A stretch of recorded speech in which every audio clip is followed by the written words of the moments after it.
Thank you, David.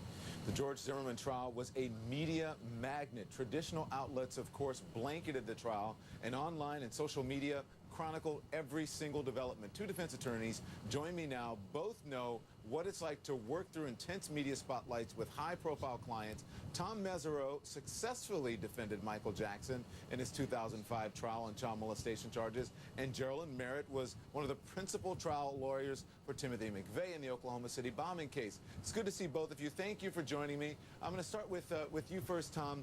Did the George Zimmerman jury make the right decision in your estimation? No, I think it's an unjust verdict.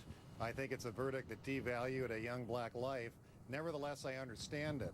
I think the jury concluded that the prosecution had not met its burden of proof, had not proven beyond a reasonable doubt that Zimmerman did not have a reasonable fear of imminent bodily harm. They looked at his injuries. They didn't really know what happened. They got conflicting versions, and he's the only one alive from that event. So I think they probably said it wasn't proven. But do I think it's a just verdict? I do not.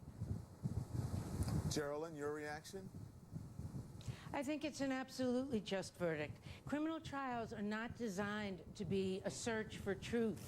They're designed for one simple purpose. Has the prosecution met its burden of proof by proving each and every element of the crime charged beyond a reasonable doubt?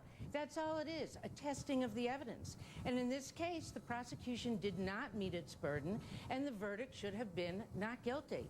And in fact, the charges, as everyone has noticed, have been, were overblown, starting with the second-degree murder. Yeah, that was my next question to you, and I maybe ask you to continue on. Was George Zimmerman overcharged, and if so, why did jurors buy the manslaughter option?